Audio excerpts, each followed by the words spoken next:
mental en la caída vertical de la psiquiatría. Decía hace un momento que sí, sin duda me parece que es polémico e importante que tratemos este aspecto, lo que consideramos como un colapso de ese concepto el de la salud mental y esto en la caída vertical de la psiquiatría. Así pues, démosle también, querido público, como buen martes, la bienvenida a nuestros queridos colegas del Centro de Investigación y Estudios Lacanianos, que en palabra de hombre, un poco serios, pero ya están aquí los colegas del Centro de Investigación. Comienzo por saludar a nuestro querido colega que saben bien, está en Pachuca, desde Pachuca, está siempre listo. Para ya aquí la conversación. Y me refiero a nuestro querido colega Einar Hernández. Sí, quién sabe si siempre listo. Y yo creo que somos serios, no un poco serios, somos serios. No, bueno, pues es que ahorita hablábamos antes de la entrada del programa, toda la información y todo lo que hay, las líneas de investigación que se pueden dar sobre, pues, nuestro tema o más bien nuestra forma de nombrar una problemática o un pensamiento, ¿no? Un pensamiento a trabajar a lo largo de esta semana, más que un tema, como bien lo señalaba ayer la doctora, ¿no? Hay muchísima información y quizás eso, no lo sé, ahorita lo irán diciendo mis colegas, pues quizás eso nos tenía un poco como serios, ¿no? Pensando, revisando todo lo que cada uno en sus posibilidades y en su estilo pudo revisar. Yo ayer vi dos de las conferencias de este gran psicoanalista francés, Eric Laurent, y una de sus conferencias me inspiró a plantearme y plantear acá con ustedes una pregunta, porque me parece que es justamente lo que está de fondo en esto que vamos a trabajar o estamos trabajando en esta semana y que se puede nombrar así, ¿no? Como el colapso de la... ¿Lo puedes repetir, Germán? Es que no lo tengo a la Claro mano. que sí, claro que sí. Es el colapso de la salud mental en la caída vertical de la psiquiatría. Exacto. Me parece que lo que está de fondo en esta forma de nombrarlo es si el sufrimiento subjetivo es posible inscribirse en la ciencia.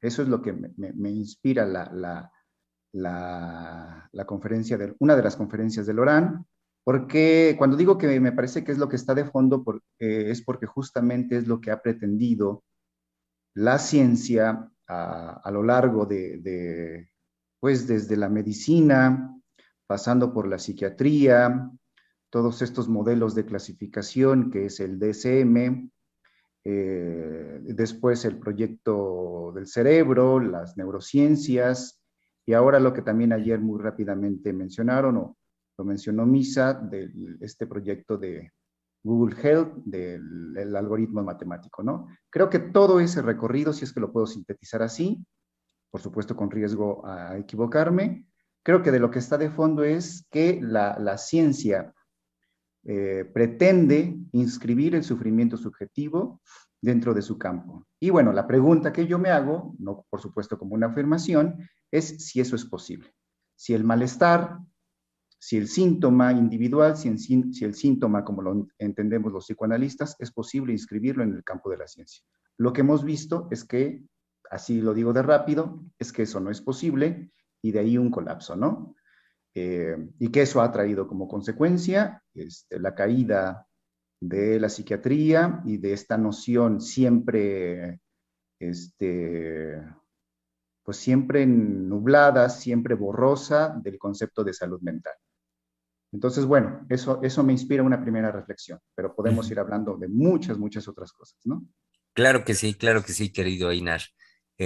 Bienvenido y bienvenido también, por supuesto, nuestro querido colega del Centro de Investigación es Néstor Eduardo Juárez.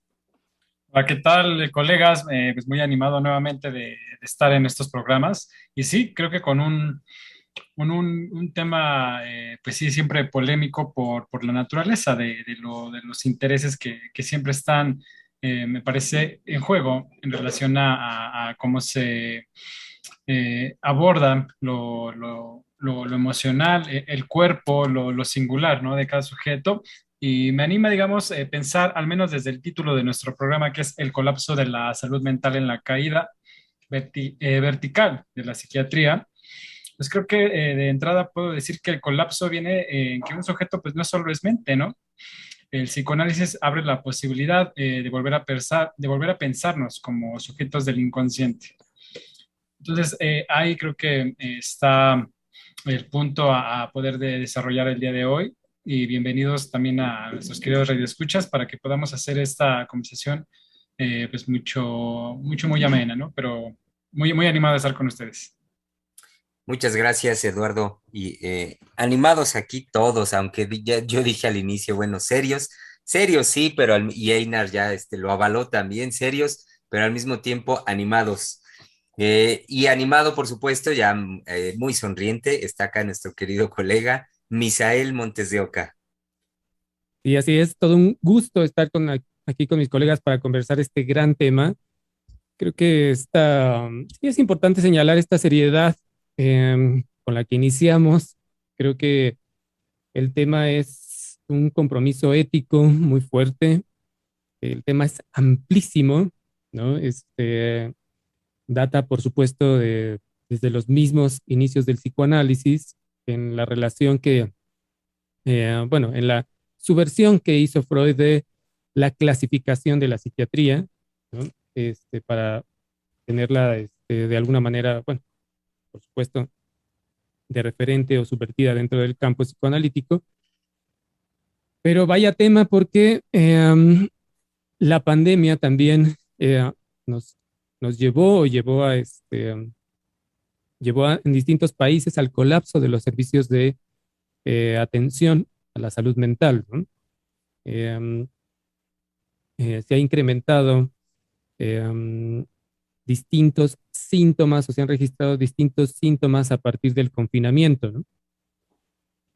Pero también creo que el tema nos lleva, bueno, al menos a mí me ha llevado a pensar cómo desde la psiquiatría y el uso de los medicamentos, la clasificación, por supuesto, diagnóstica, que es la más aceptada y que también ahorita es la que ha fracasado, el DSM, no ha sido suficiente ni para, digamos, no fue ni suficiente en el siglo pasado para combatir la depresión, ¿no? Ni como epidemia, por supuesto, dentro del campo de la salud mental, y mucho menos ahora, en nuestro país no ha sido suficiente toda la atención desde esta concepción de salud mental para, digamos, resolver los problemas principales de la población, sobre todo en jóvenes, ¿no? El incremento de suicidios que iniciaba ya muy fuerte, es decir, con una gran prevalencia estadística en todo el país. Cuando inicia la pandemia, bueno, ya no se habló mucho de esto, pero continúa, digámoslo así, subiendo los números, sobre todo en jóvenes.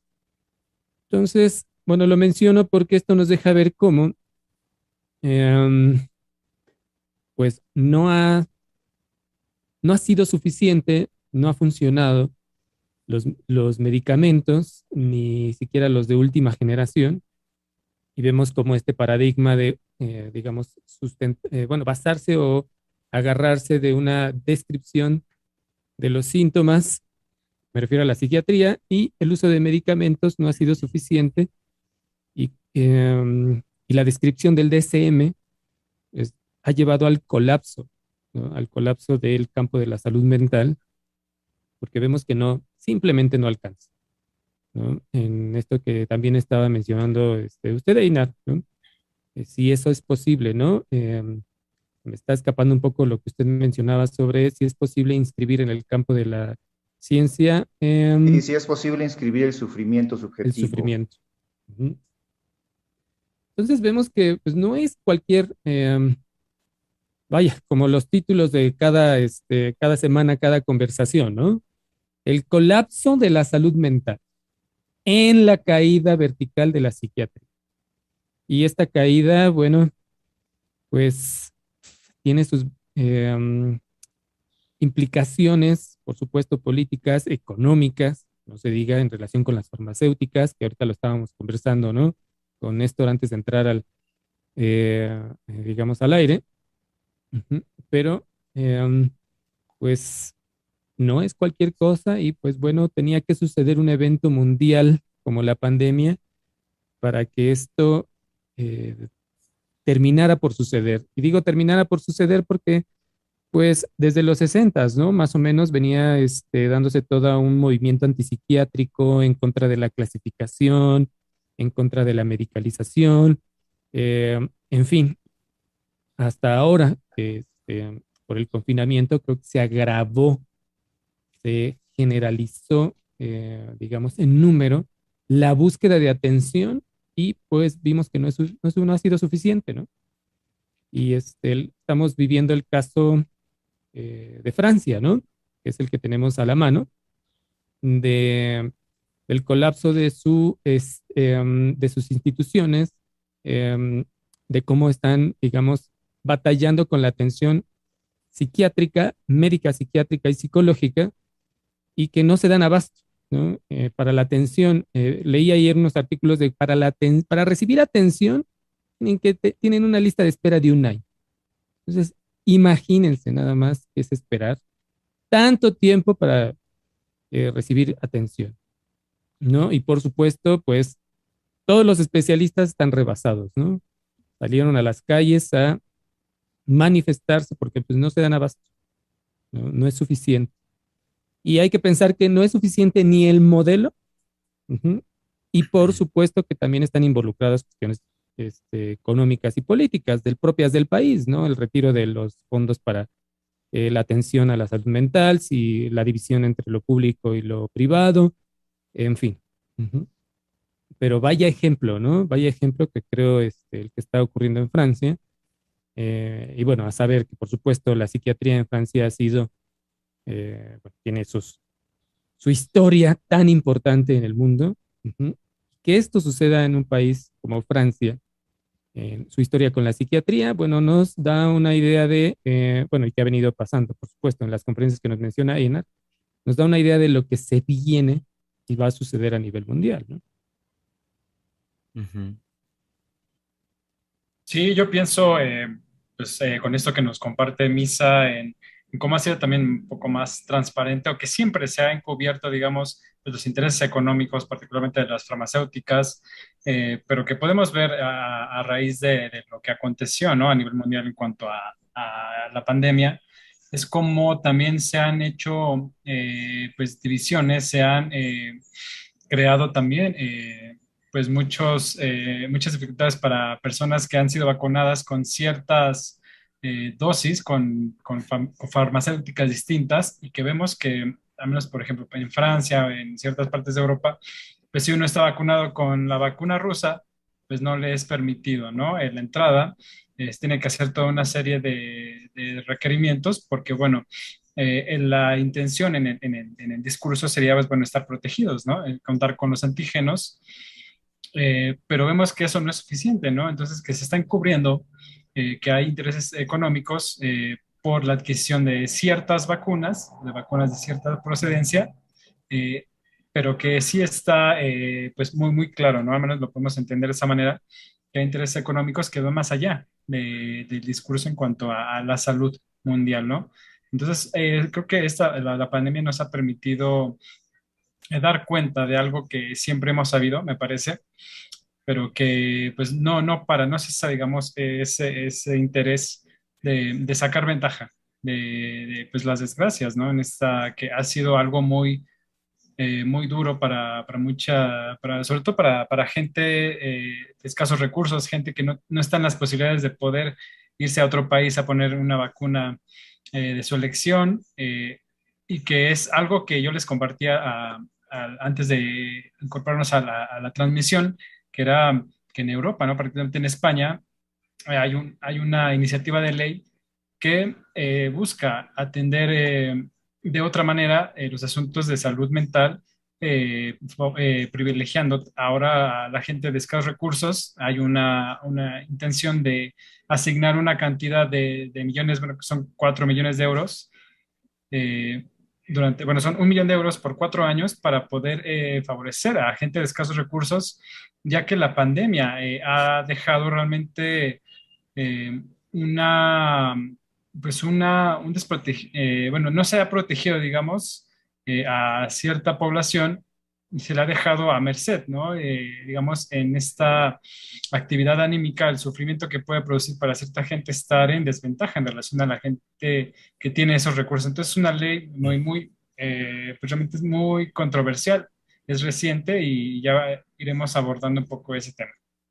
Y en ese sentido, Eduardo, me hace recordar cómo, de hecho, en nuestro país, también desde hace algunos años, no recuerdo ahorita cuánto, calculo entre, creo, serán unos 7 o quizá 10 años. También yo recuerdo que se está trabajando, bueno, que se llevó a la Cámara, a las cámaras, una iniciativa de ley también para que se considerara dentro de los servicios fundamentales de salud, básicos de salud en nuestro país, una iniciativa de ley también que contemplara la salud mental. Recuerdo que ya esto hace algunos años se llevó ante las cámaras. Con toda franqueza, no recuerdo ahorita quiénes encabezaban esa propuesta de ley, pero ya tiene algunos años, yo más o menos calculo, será como de 7 a 10 años que se llevó esta iniciativa. A lo que iba con esto es em, señalar cómo sigue siendo el referente para el concepto de salud mental la práctica psiquiátrica, porque recuerdo que en esa iniciativa de ley en nuestro país estaba, claramente se proponía que un comité que se iba a encargar de velar porque se cumpliera y se llevara y se ejecutara esa iniciativa de ley sobre la salud mental, iba a estar encabezado justamente por la psiquiatría, por un comité psiquiátrico, y sí daban lugar a la posibilidad también de los tratamientos psicológicos, ningún otro, pero siempre bajo el auspicio, digamos, bajo el ojo observante de la psiquiatría. Y lo que vemos, bueno, a mí lo que me parece delicado en esta situación, lo relaciono con lo que usted plantea de España, es como, vaya, en nuestro país sigue siendo esa la concepción. Me refiero a que la salud mental correspondería en la cabeza de la concepción misma y de la práctica, correspondería a la psiquiatría. Y delicado es cuando venimos haciendo esta investigación, estos programas, señalando la caída vertical de la psiquiatría. Sin ir muy lejos, en nuestro país, yo de analizantes que he escuchado que incluso han solicitado servicios de atención pública psiquiátrica, pues las experiencias suelen ser muy entre pobres y crudas en el sentido de que sabemos que se experimentan no escuchados, no atendidos y simple y llanamente despachados, digámoslo así, con una receta donde lo que tienen que hacer es llevar a cabo religiosamente el consumo de la prescripción médica de los fármacos que dé el psiquiatra, generalmente por un periodo mínimo de 3 a 6 meses, y posterior a ello, pues volverlo a ver. Bueno, y que Pero es que eh, pero también es que es hay un algo poco de, importante, porque oh, cuando usted dice despachados ajá, y no escuchados, es cómo se da, cuál es el efecto en esto que usted viene diciendo de la ley. Vemos cómo no se trata ni del sujeto ni ujú, del caso, sino de un consenso previo, en este caso por lo hecho por los psiquiatras.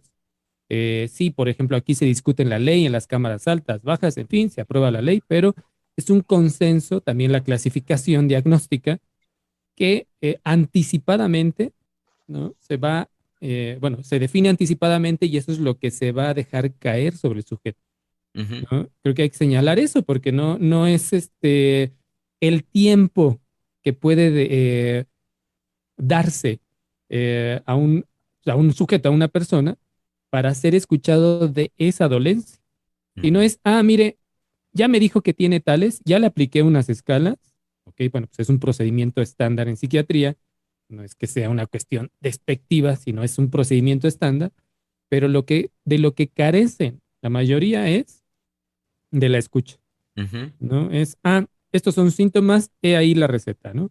Sí, Y y pues, como ayer lo trabajaba ya la doctora Heiser y la doctora Lozano, se le deja caer encima al sujeto el diagnóstico. Y una vez caído, bueno, sí, una vez cayéndole encima ese diagnóstico, lo que viene después es el tratamiento farmacológico y nada más. De ahí que lo que Einar nos planteaba al inicio, a mí me parece fundamental, el cuestionamiento que introduce, es qué lugar habría en esa dinámica para lo subjetivo. Y desde ahí creo que entonces habría que hacer una reflexión o una toma de conciencia, nosotros y por supuesto nuestros radioescuchas, de que entonces la noción, el término, concepto, digo, si quizás ya se elevó hasta nivel de concepto, de salud mental, a mí me parece, por todo esto que ustedes ahorita vienen desarrollando, me parece, y esa es la reflexión o la toma de conciencia que me gustaría que pudiéramos hacer, que entonces más bien es como una palabra encantadora, una palabra linda, una palabra, lo voy a decir así con estos nuevos términos, incluyente, en donde le da a la población en general la ilusión de que cuando se dicen que se va a considerar en los sistemas de salud, en los estados, en los gobiernos, que se designan presupuestos, etcétera, etcétera, etcétera, a la salud mental, ahí muchos nos vamos o se van en la ilusión de que está considerada, de que va a ser tomada en cuenta su situación emocional, su situación subjetiva, su situación de sufrimiento, su situación de malestar. Esa es la ilusión. Cuando lo que vienen desarrollando ustedes es que nada de eso se va a tomar en cuenta. Es decir, no se va a tomar en cuenta ahí un sujeto, sino más bien esto que, lo decía yo al principio, nubladamente o borrosamente, que no está muy claro cómo es que lo mental tiene que ver con el cerebro y con lo químico y lo bioquímico y las neuronas, porque eso nunca ha quedado esclarecido cómo han hecho ese paso de lo mental al cerebro. Entonces, donde se va a tomar en cuenta únicamente es, por un lado, esta cuestión que decía Misa de un consenso, y por otro lado, esto que mencionaba usted, Germán, pues sí, el fármaco, el tratamiento farmacológico, pero donde el sujeto nunca va a ser tomado en cuenta ni en su sufrimiento, ni en su palabra, ni como un ser humano. Entonces, esa expresión de salud mental, pues es solo como un anzuelo que se oye muy, muy padre y muy bonito, donde crea la ilusión de que todos serán tomados en cuenta en un aspecto fundamental de su vida. Sí, porque lo que está de fondo en realidad en el concepto de salud mental a nivel mundial es el negocio farmacéutico. O sea, en realidad todo el desarrollo de las farmacéuticas y apuntando claramente al beneficio económico, como lo dice nuestro presidente, con fines de lucro, claramente dicho, se han encargado de dictar la línea de las políticas de salud a nivel mundial. Eso lo sabemos, hay mucha investigación al respecto. Entonces, y cuando digo mucha investigación, revisaba también un artículo ayer también que la doctora Heiser introducía la crisis del manual diagnóstico del DSM. Ahora, para la crisis, sobre todo ahora que cuando se venía hace unos años se venía ya la publicación de su versión número 5 de la quinta versión del DSM. Estuve investigando y de lo que creo yo que la doctora ayer hacía referencia era el decir mismo del que había sido el presidente de la edición anterior, que había presidido el comité editorial, el comité que dirigió la edición anterior, la edición 4, Allen Frances, y él mismo, cuando se venía la quinta edición, lo que él ya introducía a modo de observación crítica, aunque pues también era partícipe, a lo mejor le habían cortado el moche, como diría nuestro presidente, pero bueno, lo que señalaba me parece muy preciso y que es que lo que se venía para la población era justamente un bombardeo diagnóstico que no iba a incluir realmente el sufrimiento de las personas y que esto en el fondo lo que conllevaba era un gran negocio farmacéutico. Lo dice este sujeto, Allen Frances, director de la cuarta edición del DSM, en una entrevista en el año 2009, si no mal recuerdo la referencia. Entonces, a lo que iba con esto, sí, es como no lo que está realmente de fondo dictando la línea de las políticas de la salud, en este caso la salud mental, es lo que con fines de lucro van determinando las farmacéuticas. Y ahí es donde nosotros, por supuesto, seguimos en lo que usted planteaba muy bien, Ainar, desde el inicio al respecto del el sufrimiento subjetivo, es decir, lo subjetivo, ¿dónde queda? Sí, Misa. Sí, es que ahora bien hay que pensar y cuestionarnos, ¿no? Bueno, por qué es tan difícil sostener el sufrimiento, ¿no? Es decir, el sufrimiento que aparece vía la palabra. En esto que usted decía, Germán, de no son escuchados y son despachados o recetados, ¿no? Eh, es decir, cuáles son las implicaciones o cuáles son los efectos eh, de ese tipo de tratamiento, ¿no? Y lo estamos viendo, es decir, es un colapso. Cuando no se le da lugar a la palabra que va a vehiculizar el sufrimiento, es decir, que es la expresión que tenemos a la mano, ujú, la palabra o el padecimiento de algún síntoma en el cuerpo, la expresión ahí, en lo que también se estuvo trabajando, estuvimos trabajando la semana pasada, eh, es decir, si a eso no se le da sostén, si a eso no se le da lugar, ujú, ¿qué va a suceder con eso, no? En lo social. Es decir, ¿cuál es el efecto que va a tener en el sujeto y, por supuesto, a nivel mundial? Y bueno, la pandemia lo que también nos dejó ver es que justamente cuando eso no a eso no se le da lugar, me refiero al sufrimiento, por supuesto, pues va a colapsar. Bueno, por colapso me refiero al sí, el título que estamos hoy trabajando, al tema, pero también, ¿cómo decirles? Bueno, más bien antes de que se me escape el punto que quería resaltar, es em, resaltar y cuestionar, ¿no? ¿Qué hay o por qué es tan difícil darle sostén a ese sufrimiento con el cual una persona va con el médico y le dice, bueno, quíteme esto o esto me pasa, ayude? Ujú. Y que Pues no hay un arránquese, tiempo Misa, para eso. Ujú. arránquese y díganos por qué es tan difícil darle soporte a eso. De una vez. Uf, es que es la pregunta, ¿no? Mire, Pensaba, dígame. perdón, rápidamente, se me ocurría si quiere algo que tengo muy presente de lo dicho ayer por la doctora Heiser, Sí. y lo tengo presente porque me parece muy claro y muy fuerte lo que decía ayer la doctora, y es lo siguiente, que es una libertad pesarosa, la de uno, la del sujeto, el hacerse cargo de uno mismo. Pero ahora sí, sígase usted con su elaboración, Misa. Claro, No, bueno, pero espérame, no, qué expresión, ¿no? Lo que condensa eso. A ¿Sí? ver si la puede repetir, es una libertad pesarosa. Sí, sí, sí, por eso lo traje ahorita a cuenta, Einar, sí, por lo que viene desarrollando Misa y que usted también se lo señala en que arránquese con la elaboración. Y lo traje a cuenta porque desde ayer en el trabajo que venía haciendo la doctora, me parece que es un punto nodal, hablando de lo subjetivo y rompiendo también la ilusión o varias ilusiones que solemos tener los seres humanos. Por ejemplo, de un concepto como la libertad, al cual sí, hacemos mucho romanticismo de conceptos como el de la libertad. Lo dicho ayer por la doctora en este sentido y en el trabajo que estamos desarrollando me parece muy puntual. Y dice, es una libertad pesarosa para el sujeto el hacerse cargo de uno mismo.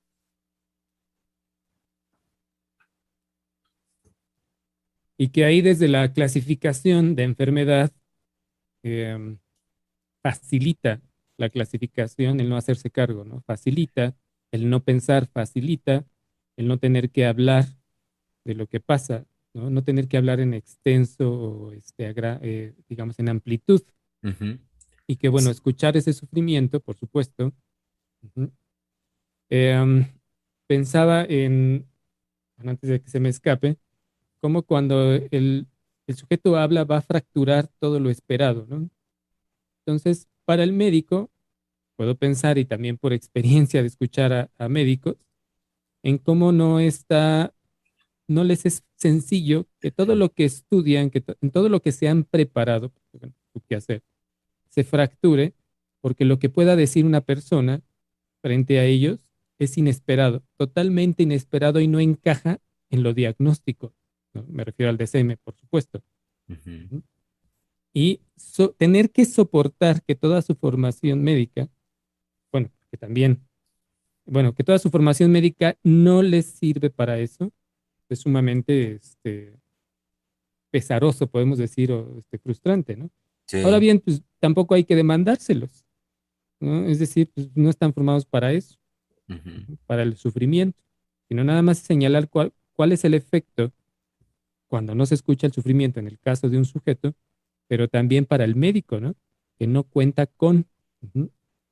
Y Y esto lo al, digo de esta manera porque se ha ido la psiquiatría también en México, que tenía toda una tradición de cercanía con el psicoanálisis o con con lo psicodinámico, como es nombrado, lo fueron haciendo a un lado y pues fueron quitando la posibilidad de que se formaran de esa manera, es decir, con una cercanía al psicoanálisis, que tuvieran al menos un referente conceptual, ujú, que pudiera darles una noción, es decir, por noción me refiero también que pudieran estar orientados frente al sufrimiento, ¿no? Ujú. Para no atropellarlo y también para ellos, ¿no? De saber, bueno, esto está fuera de mi alcance, vaya con otro ujú. especialista, ¿no? No está dentro de mi campo. Ujú. Al mismo tiempo, Misa, ahorita que usted plantea esta cuestión de que sí, efectivamente, el médico no está formado con, digamos, no forma parte de su formación médica el hecho de poder contemplar lo subjetivo, de tener una escucha al menos con una, digamos que tuviera una orientación al menos hacia la consideración de lo subjetivo.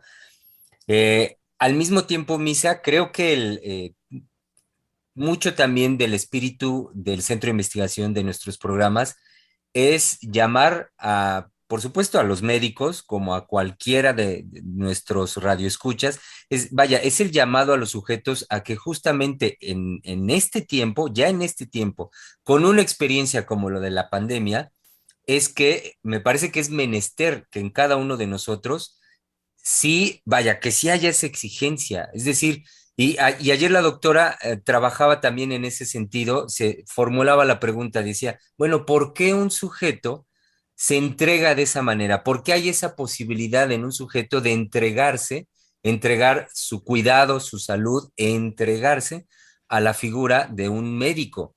Entonces, vuelvo, creo que sí, simultáneamente, como lo señala Misa, es tiempo, es momento de llamado para cada uno de nosotros, médicos y no médicos, o diría Freud, médicos y legos, a que esta posibilidad de hacerse cargo de uno, de nuestros sufrimientos, dudas, de lo que decimos, lo subjetivo, sea del orden ya de una responsabilidad cada vez más en cada uno de nosotros. Y Sí, por supuesto al médico. sí, la invitación, lo dice usted muy bien, de la doctora, de estos programas, de CIEL en general, es justamente a poder hacernos cargo de esa libertad pesarosa, porque, bueno, quizás algo muy rápido que podría decir de qué representa hacernos cargo de nosotros mismos, pues por un lado podría decir que es empezar a hacernos cargo de aquello que no somos, de aquello que siempre hemos creído que somos y no somos, ¿no? Claro, eso se puede decir quizás muy fácil y muy rápido, pero si lo digo un poco más fuerte es empezar a hacernos cargo de nuestra propia miseria. Pero en eso me parece que hay bueno, no me parece, estoy convencido que hay un aspecto ético. El comenzar a hacernos cargo de esta libertad pesarosa tiene un aspecto ético porque es darle al sujeto mismo una dignidad.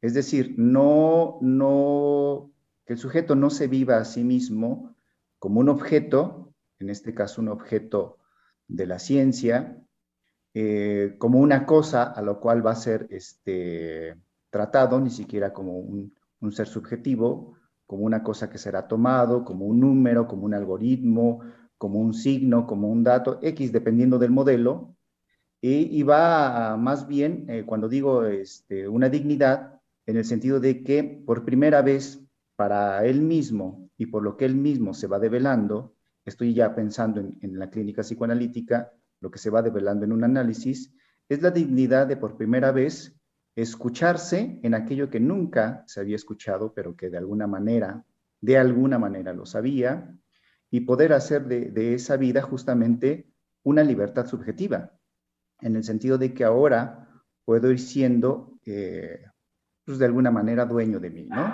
No en estas ilusiones románticas de conócete a ti mismo y ya pues resuelve todas tus broncas, ¿no? Ajá. Del coach y todo lo que ha aparecido, sino realmente en una dignidad de que me empiezo a hacer cargo de aquello que está en mí, de lo cual yo no quiero saber.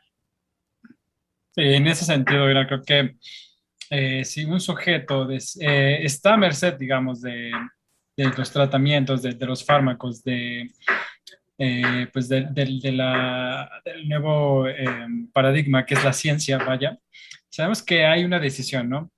Ahí en esta merced de esos discursos, de los tratamientos. Sin embargo, pues creo que es increíble dar cuenta del descubrimiento freudiano, ¿no? Que fue el único que le puso un freno al entendimiento de lo subjetivo, ¿no? Desde lo fisiológico. Entonces creo que eso nos arranca del diagnóstico, de esa comodidad para introducirnos, ¿no? En lo que hemos trabajado muchas veces en cuanto al imposible de entender, digamos, desde los médicos, y no solo para los médicos, ¿no? Esa aprehensión de lo subjetivo, de las creaciones, y escuchar el sufrimiento no como, o no desde las manifestaciones conductuales, ¿no? De este supuesto saber científico, sino de esa decisión que uno toma en estar a merced de aquello inmediato, de aquello que resuelva, el no tocar mi sufrimiento. Entonces creo que es muy importante introducir, ¿no? El descubrimiento freudiano en cuanto a lo inconsciente para saber, ¿sí? Y vivirnos no a merced de nosotros mismos, ¿no? Como dicen muy bien en la introducción de la frase de la doctora, esa libertad pesarosa, ¿no? Pero que nos permite también pues alcanzar, pues yo lo pienso así, el alma, ¿no? En cuanto a menos en abrir un espacio analítico, creo que la dificultad para la psiquiatría está en poder entender a un ser humano o en la clínica, ¿no? Es decir, que haya una clínica sin sujeto, un cuerpo sin alma. Entonces, eso a mí me mueve mucho siempre cuando hablamos de estos temas que involucran otras disciplinas, sino realmente quién toca el alma de un sujeto para poderlo hacer responsable, ¿no? De sus decisiones. Y es que eh, insistimos en este punto, ¿no, Néstor? Creo que tanto por por el alcance que tiene y sigue teniendo el descubrimiento freudiano, que bueno, podemos decir hasta hay una ingratitud a Freud por cómo ha ejercido una enorme influencia en la psiquiatría, en la medicina, bueno, por supuesto, incluso en la filosofía, cuestionándola, en los ahora feminismos. Y la ingratitud es no mencionarlo, creo yo, como inspirador, ya sea a favor o en contra. Ujú. Pero más allá de los discursos, es como también la experiencia psicoanalítica, cuando uno digamos, ha sido tocado por el psicoanálisis, cómo no insistir en ese gran descubrimiento, ¿no? Por ejemplo, es que en la pregunta que me hizo Einar, que me detuve a pensar, es porque fui impactado por la experiencia justamente de primero haber sido escuchado por otro en mi sufrimiento, ¿no? Y que de ahí, bueno, es que ahí se cruza, por ejemplo, en mi experiencia, primero La entrada al análisis fue más bien por querer saber, ¿no? Es decir, la entrada a la formación. Pero una vez, digamos, después de ser escuchado, por supuesto que eso ha ido modificándose y diría, continúa modificándose, pero el cómo la experiencia analítica lleva a uno me ha llevado más bien a apasionarme por esa, ¿cómo podemos decir? ¿Cómo lo podría decir? Como esa otra posibilidad para que el sujeto pueda decir de sí eso pesaroso que decía, que nos traía cuentas Germán, ¿no? Lo que dijo la doctora Silvia. Pero que lo fascinante es que cada sujeto, no hay uno que se repita, ¿no? No hay uno que pueda, que digamos, eso ya lo he escuchado antes. Eso es lo que es apasionante en la escucha analítica.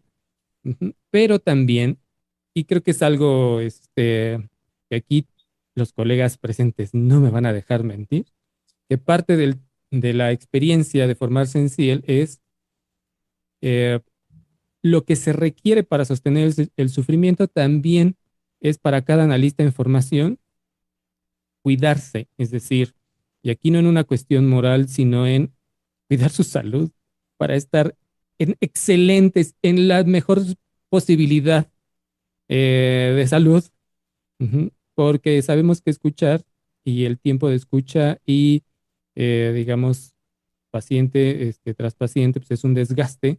Ujú. Y en nosotros, pues creo, os puedo contar que es una pasión, ¿no?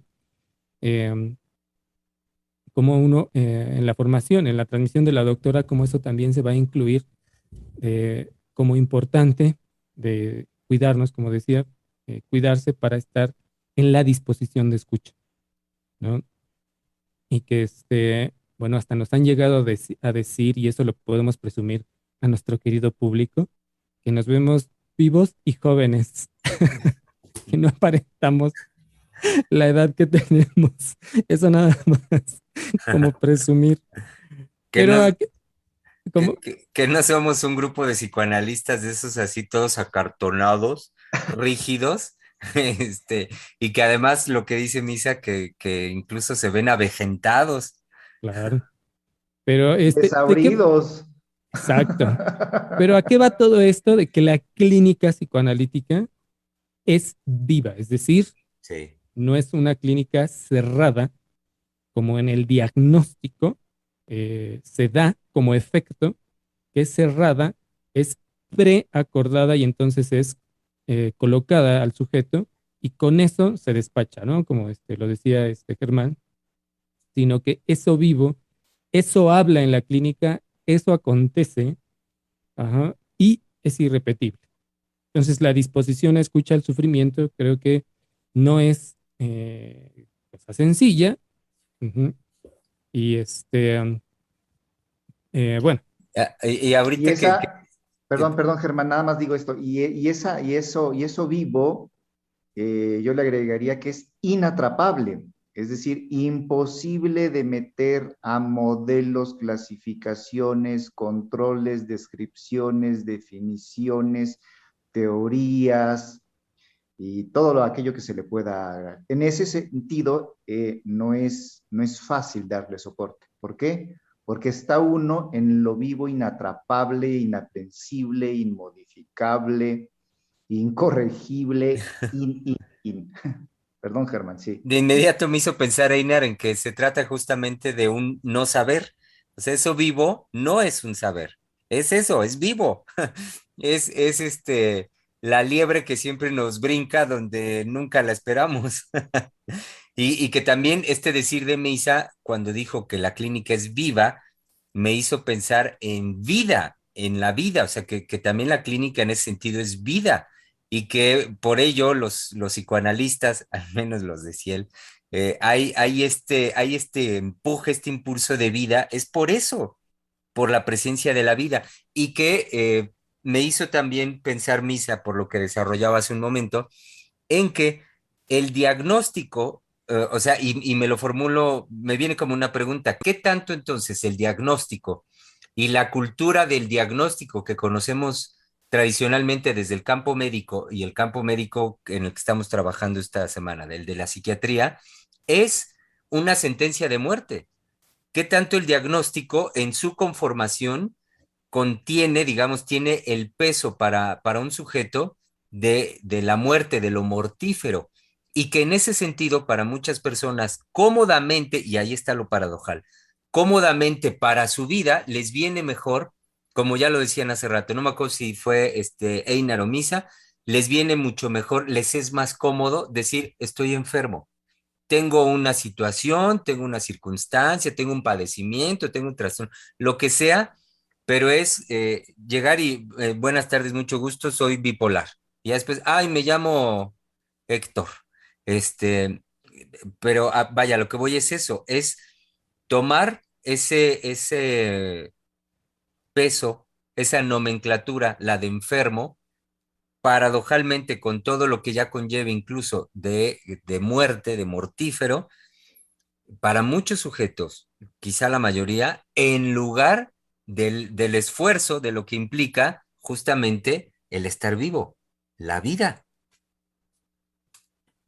Y esto que hace un momento nos decía Néstor al final, no, Néstor, es cómo Freud incluso habla del alma, ¿no? Cuando, cuando toca esos puntos, eh, Freud es volverse a, a meter en asuntos puntiagudos, ¿no? Difíciles. Podemos pensar para la actualidad de hablar del alma y de cómo se atreve, ¿no? Eso no es científico, eso no es serio. Ujú. Pero creo que es la dimensión, es decir, la dimensión y el alcance de lo que Freud concibió eh, del psicoanálisis. Ujú. Y bueno, que al leerlo con cuidado, pues uno se puede llegar a sorprender, pero vaya que sorprender. Ujú. Pero vaya, lo que iba nuevamente en lo que nos decía Néstor, ujú, es nuevamente al punto de esa y gran influencia que ha tenido Freud, por supuesto, en el siglo XX y que ahora vemos que tiene su vigencia frente a este colapso, ¿no? Nada más que, bueno, hay que decir que también, por supuesto, lo que introducía ayer la doctora, que también en psicoanálisis nos preguntaba, ¿no? Si en psicoanálisis tenemos clasificaciones diagnósticas, Ujú. ¿no? Cosa que quedó también un tanto em, abierto para la conversación, ¿no? Me iba a Y decir algo, ¿no, Germán? que se me hace muy curioso, me llamó mucho la atención su expresión, Misa, ahorita cuando dijo usted que cuando Freud habla del alma. Y entonces dicho así, se me hace curioso, me da un poco de risa, porque digo, cuando Freud habla del alma, yo digo, pues son 23 libros. O sea, y me viene, digamos, pensando también en nuestro público radio escucha, que bien a lo mejor en alguno pudiera surgir la duda de, oiga, a ver, ¿en qué punto, si pueden, que luego nos preguntan, ¿no? A lo mejor en qué texto o en qué tomo puedo encontrar esa referencia o eso que habla Freud Y del la alma? página. ¿Y en qué página exacto, Einar? Y yo ahorita pienso, son 23 libros. No, Y y nada, además también quizás algunos de nuestros radioescuchas, no lo creo, porque creo que también la gente que nos escucha, pues ha hecho un compromiso amoroso con nosotros, pero bueno, me lo voy a plantear así porque tampoco sé. Quizás alguno de nuestros radioescuchas puede decir, bueno, pues es que este grupo de psicoanalistas pues sí están fuera de lugar porque, pues para empezar, dicen que la salud mental y la psiquiatría han colapsado, ¿no? Cuando pareciera ser, porque si hay una corriente así, sí quiero mencionar eso, si hay Sí. una corriente ideológica, no sé cómo llamarlo, hay una forma de ver, eso es lo que quiero decir, hay una forma de ver de un cierto sector o población en donde que realmente creen que la psiquiatría, la psicología, esta psicología que está ahora muy adherida a las neurociencias y a las terapias basadas en evidencias. Han avanzado, progresan, han logrado resolver todas las vicisitudes, todos los fracasos, todos los errores, y pues están en punta de lanza y están conquistando el mundo y cada vez es más científica. Si hay un sector que piensa así, si hay una población que va por ese lado, y entonces desde ahí, desde esa mirada, podrían decir que, bueno, pues ¿cuál colapso de la psiquiatría? ¿Cuál colapso de la salud mental? Si cada vez está más vigente, cada vez está más fuerte, cada vez es más científica, las neurociencias nos respaldan, mis gordas ahorita se enojan, bueno, no me dejan hablar. Pero sí hay sí hay un colapso, Inar. No digo que no lo haya. No, es que me hizo pensar en que aquí en México tenemos un representante del colapso, el empuje del coaching. ¿Sí? Si de verdad tuviera un éxito la psiquiatría y la psicología, no estarían ahorita revolviéndose en qué vamos a hacer con las prácticas de coaching que no están certificadas, ni siquiera pueden entrar dentro de la ley.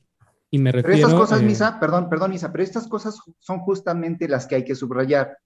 Es decir, aunque ahorita usted muy bien lo dice, bueno, es que si hay un colapso y aquí en México tenemos esta representación, lo que quiero insistir es que hay que subrayar justamente eso, porque ese sector al que me refiero, si es que puedo llamar sector, pueden decir, por ejemplo, que, y no lo digo con una intención de convencerlos, pueden decir, por ejemplo, que el coaching son, pues sí, ciertas corrientes, ciertas posturas alternativas que están ahí, que están muy bien, que son inválidas, que no son ciencia, que son desechables, pero que pues aparecieron, es decir, no lo asocian, eso es lo que quiero subrayar, Misa, no lo asocian con el colapso.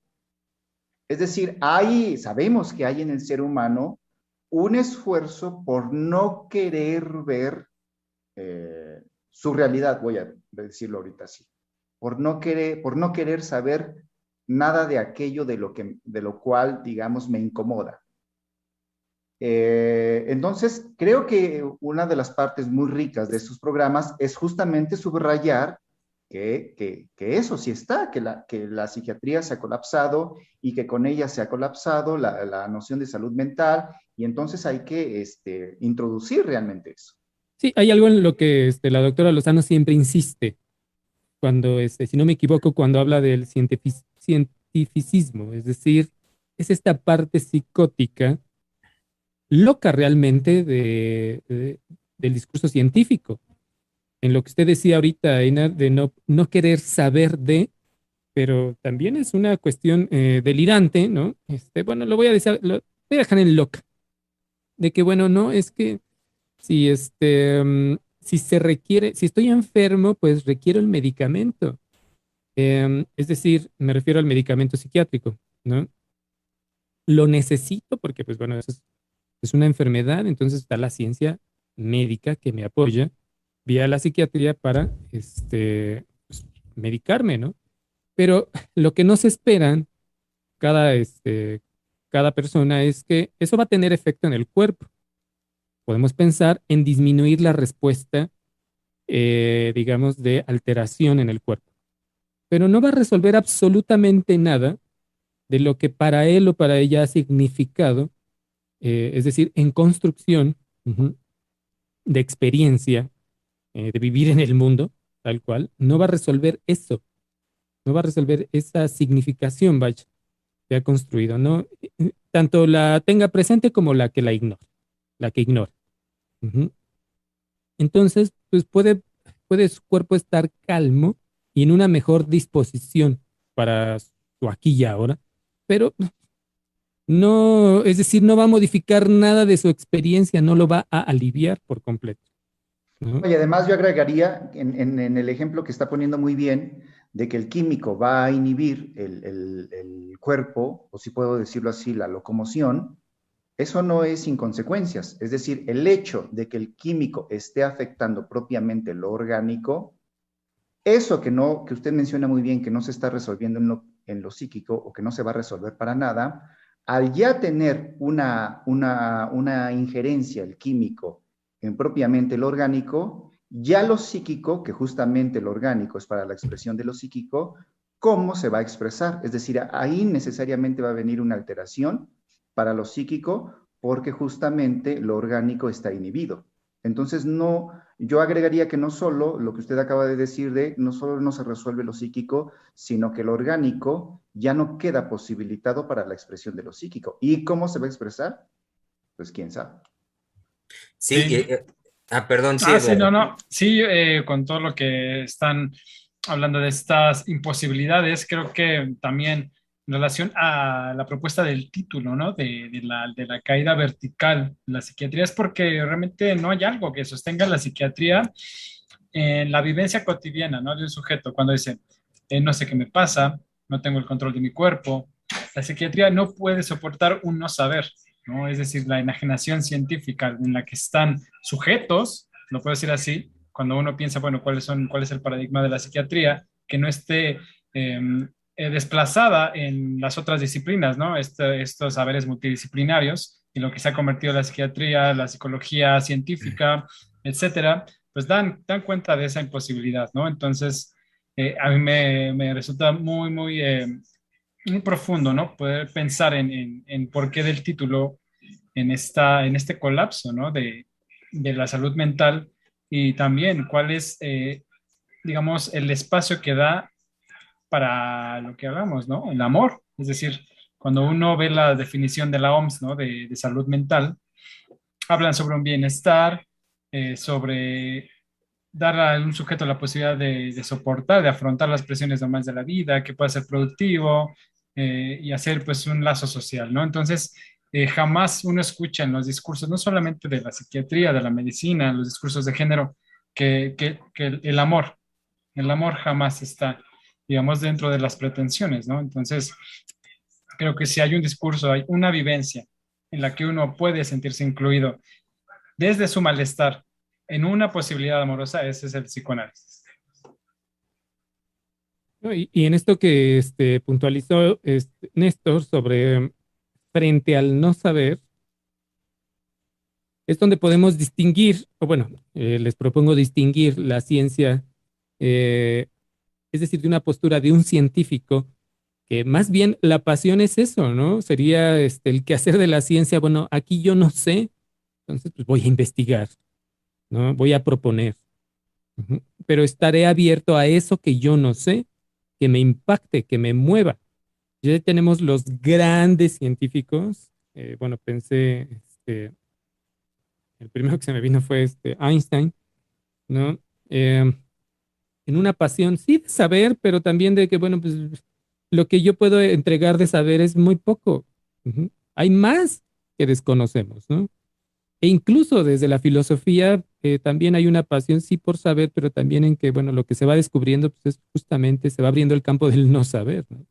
Entonces creo que la diferencia con este otro aspecto ya de la ciencia como ideología, como cientificismo, es decir, es justamente encubrir, en negar que hay esa falta de saber, que hay ese no saber, ¿no? Que eso no se pone en juego para dinamizarlo, sino más bien eh, para cubrirlo inmediatamente por insoportable. ¿No? Pero lo más loco es decir, no, pues es que no podemos no saber, nosotros sabemos y sabemos y sabemos y sabemos y sabemos y tú eres el que estás mal porque pues te hace falta saber. Mira, te voy a presentar este librito, te voy a dar este medicamento y entonces vas a saber que eso es lo que te pasa y ese medicamento es el que te viene mejor. Ujú. Y ya, todo lo demás son tus ideas, que como escuché de una persona que decía que un familiar le recomendó frente a todo lo que le pasaba, dice, mira, pues guárdalo en una cajita, ajá, y no pienses en eso nunca más, ¿no? Y ya, ¿para qué te sigues quejando? ¿Para qué? ¿Para qué vas con el psicólogo, con el psicoanalista? No, todo eso guárdalo en una cajita y ocúltalo. Y ya, solución. Y si te sientes mal, te tomas un medicamento. Sí, claro, es decir, hay que apuntar los tristeza, melancolía, depresión y hay que hacer una canastita, les prendemos fuego y listo, ¿no? Sí, hay No, bueno, usted ya fue más sofisticado. Y Ya lo radical puso. con lo del Ya. fuego. y desaparece, ¿no? Pum. Oigan, Salen sus deseos piromaníacos. eh, Oigan, esto ya, ya piromaníaco, ya le dijo Al Einar, ya, mundo. clasificado, piromaníaco. sí, hablando de diagnóstico, ya rápido. Oigan, queridos colegas, denme oportunidad de dar lectura a los comentarios que nuestro querido público Radio Escucha nos ha hecho llegar, nos ha compartido. Ana Lisset Martínez nos dijo buenos días, saludos. Jessy Padilla dice, con los fármacos lo que sucede es que solo sedan a las personas para su malestar físico, provocado por su malestar emocional. Sí, sí, como efecto, ¿no? Y eso es lo que decíamos también en la semana pasada. Creo que hay la distinción entre la creación de un cuerpo psíquico, ujú, y que el cuerpo, bueno, el organismo, por supuesto que va a reaccionar al medicamento. Pero aquí hay algo muy interesante. Ahorita recordé en la revisión que hice, ahorita me lo evocó este comentario, en cómo por estar leyendo la situación que ocurría en Francia, eh, una psiquiatra decía, bueno, pues, un psiquiatra me parece, que fue entrevistado por France Culture, eh, decía, bueno, es que todavía no sabemos cómo funciona el antidepresivo, ¿no? Los medicamentos, y no es porque no sepan cómo funciona un medicamento, ¿ok? No estoy señalando eso, sino que no saben cómo funciona y cómo opera en cuestión, sí, del orgánico en parte, en relación a lo químico, ujú, ¿ok? Pero también en lo psíquico, es decir, en lo que va a tener de efecto en lo psíquico en una persona, no saben. Son, como lo hemos dicho varias veces y también en otros programas se ha señalado, ¿no? Tiene que haber un cálculo porque cada organismo es distinto, cada organismo va a responder de forma distinta, hay efectos adversos, hay medicamentos que funcionan en unos organismos, en otros no. Ujú. En fin, pero no ha habido, digamos, gran avance en cuanto a un medicamento que resuelva el padecimiento, atempera la respuesta, inhibe respuestas o fomenta la química, pero Y, nada más. eh, y, y no nada más, Misa, ahorita que lo escucho, es también señalar cómo el medicamento, simultáneamente a lo que usted decía ahorita, agudiza y profundiza el sufrimiento subjetivo.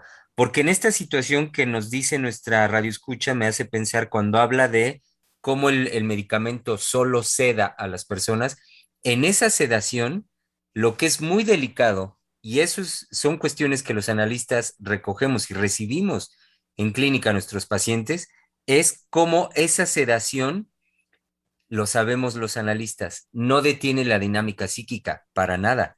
Y lo que es muy delicado es que está sedado, la respuesta orgánica está relajada, digamos, está sedada, pero el sufrimiento, y eso es algo muy fuerte para las personas, que su sufrimiento se mantiene tal cual, el sufrimiento emocional, el sufrimiento psíquico. Y digo que se profundiza y se agudiza porque las personas mismas en sus palabras dicen, es que, por ejemplo, por efecto del medicamento, carecen inclusive por momentos de la respuesta que pudiera ser por un momento muy saludable el llanto, por ejemplo. Dicen, es que no puedo ni llorar. Y hablan de su circunstancia, hablan del padecer por el que estén pasando personal, qué sé yo, laboral, familiar, pero sin contar con toda la fuerza que lo orgánico podría prestarle también hacia lo psíquico. ¿Por qué? Porque está ahí metido, está atravesado el fármaco que lo mantiene en una sedación. Y cómo esto, a lo que iba es esto, profundiza y aguda el sufrimiento emocional. Sí, exacto, exacto. Yo creo que lo que acaban de decir ambos, a partir del comentario de Jessy Padilla, que lo puede volver a repetir porque Claro, sí, dice, con los fármacos lo que sucede es que solo sedan a las personas para su malestar físico, provocado por su malestar emocional. exacto. Creo que lo que ustedes van desarrollando en la línea a mí me permite introducir un fundamento. Lo psíquico y lo orgánico están unidos, están ligados. ¿Por qué hay que, o por qué quiero aclararlo?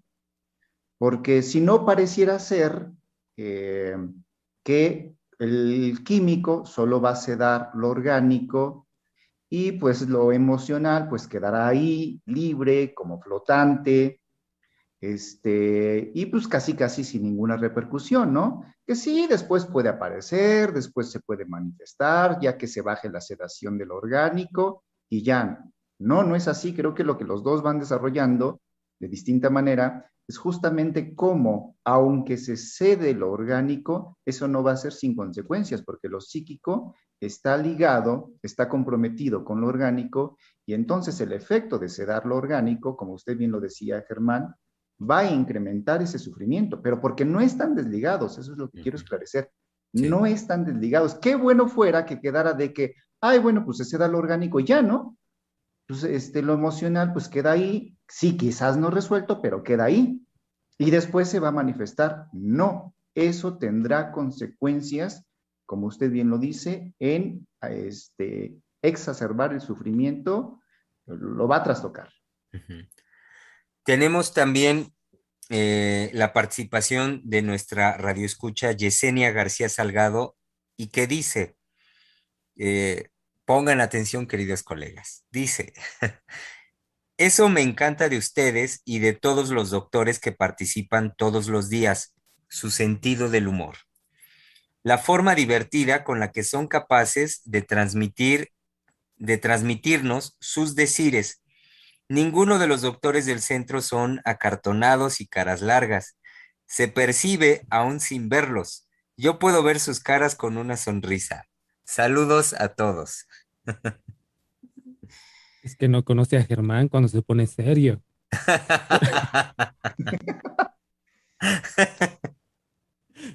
Ok. Pone cara larga a Germán y ya no hay cómo verlo. ¿Sí o no? Bueno. No, Oye, nos percibe bien, ¿no? Creo que nos capta muy sí. bien a No, no, no. todos. Habría que decir también la cara de nuestro colega Misa cuando le falta un dulce. ¿Qué hubo? Es alargada más no poder. De por sí, mi cara es alargada. Por cierto, Analicet Martínez siempre nos saluda, siempre, siempre nos Sí, saluda. Siempre sí. está saludándonos, nos da el buenos días, ¿no? En las emisiones, todas las emisiones yo veo que saluda, pero así es de las primeras en saludar, ¿no? Ujú, Se me estaba pasando ahorita saludarla. sí. Oigan, escribe también Paco Pacheco y dice, buen día, es un gusto escucharlos. ¿Podrían proporcionar el link de las conferencias de Eric Lorán, por favor? Ah, yo los mencioné. Están en, Una de ellas es, ¿qué les dije? Ay, se me fue. en YouTube, las puede buscar como la crisis del DCM, Eric Sí, Lorán, y va a algo así. encontrar al menos 4 conferencias por ahí en relación con este tema, ¿no? 3 o 4 me parece. Sí, sí, sí. Sí, y denme oportunidad también por cómo lo escribe nuestro querido Radio Escucha, hacerle la precisión, porque él escribe Eric, lo cual es correcto, y después el apellido puso Dorán, tal cual. Y querido Paco, se escribe el apellido Laurent, Laurent, Eric Laurent. Bueno, y tenemos, ya viendo por la hora, nos quedan 3, 4 minutitos, queridos colegas. Tenemos la que quizás sea la última participación del día de hoy y es por parte de nuestra colega del Centro de Investigación, Ivette Peval, que nos dice, buenas tardes a todos. Pienso que el psicoanálisis nos muestra que si así lo decidimos, podemos crear formas de sufrimiento más dignas, sin quedar a merced de nuestra subjetividad y de las formas mórbidas que le hemos dado a nuestra satisfacción, la cual puede ser mantenerse enfermo o entregarse a las propuestas farmacológicas de la psiquiatría y de la medicina. Excelente programa, doctores. Sí, colegas, justamente en este último comentario de nuestra colega Ivette, yo quería también comentar, ¿no? En relación a la pregunta que movilizó una de nuestras radioescuchas, es justamente la fuerza, ¿no? De lo psíquico en relación al cuerpo, ya lo habíamos, y las colegas también lo trataron pues muy, muy finamente, ¿no? Es decir, hay que tener cuidado, digamos, también en, en la sorpresa que nos da, digamos, lo psíquico, en esa posibilidad, digamos, paradójica de poder crear una enfermedad, un cáncer, como ganancia, ¿no? Como una satisfacción. También se habla de la depresión, ¿no? Como sabemos que también el estar en o sostenerse en un estado depresivo puede ser, ¿no?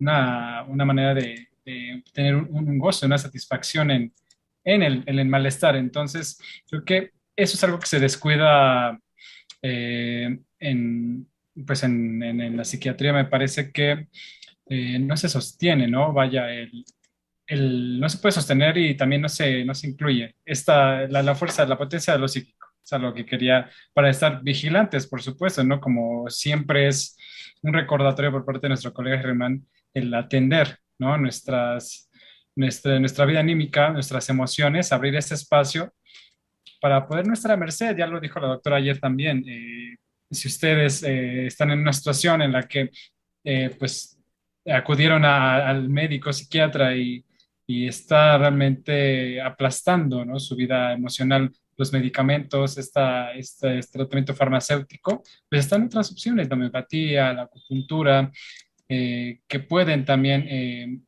pues ayudarnos realmente a acoger nuestro cuerpo, nuestra alma, como hemos dicho, pues de una manera más digna y pues distinta, ¿no? Pero sí, quería recalcar nada más eso de la potencia de lo psíquico sobre el cuerpo. Ujú. Esto que señala Néstor, la potencia de lo psíquico, podemos pensar es también lo que em, ha llevado a este colapso, ¿no?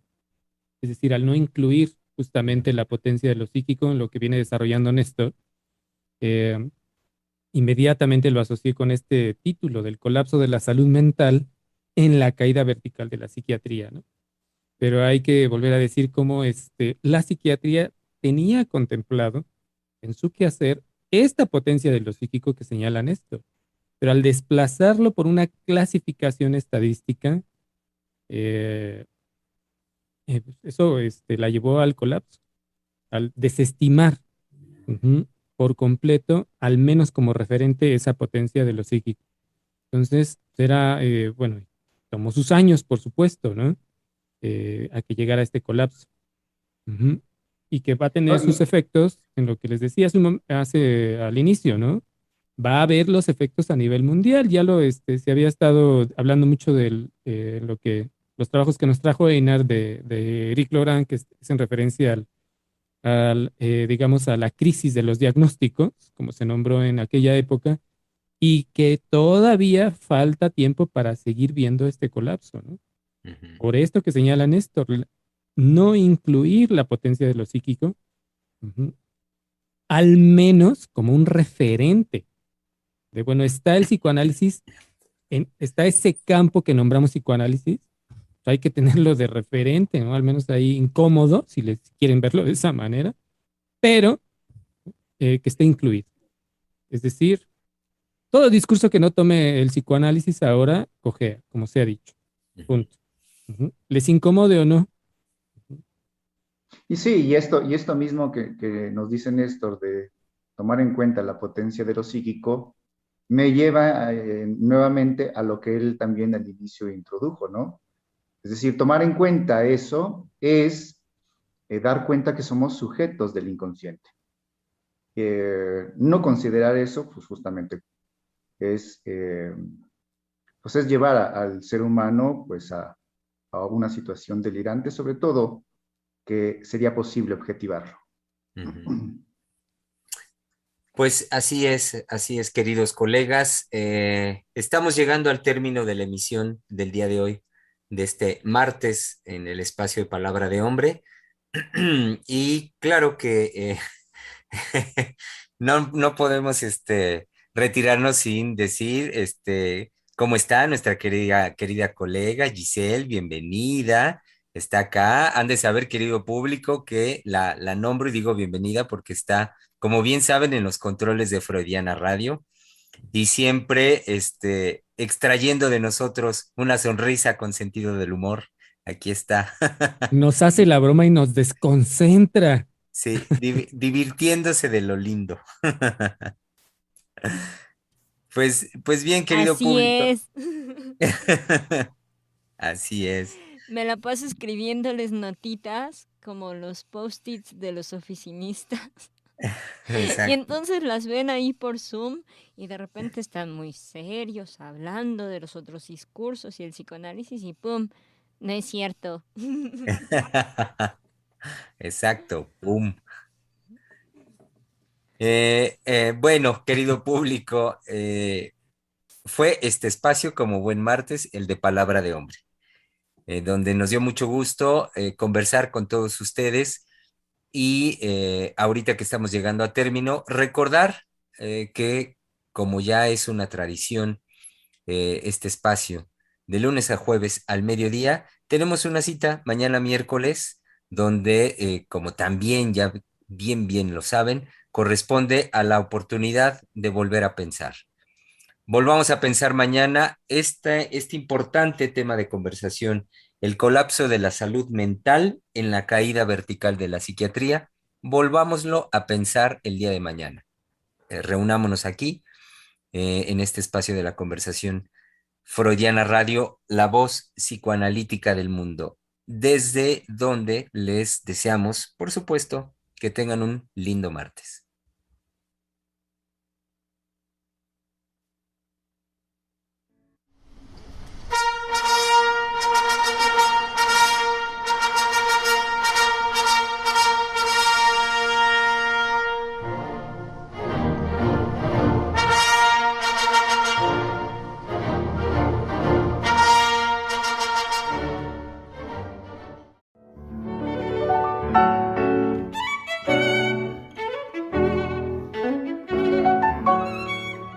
Freudiana Radio, la voz psicoanalítica del mundo.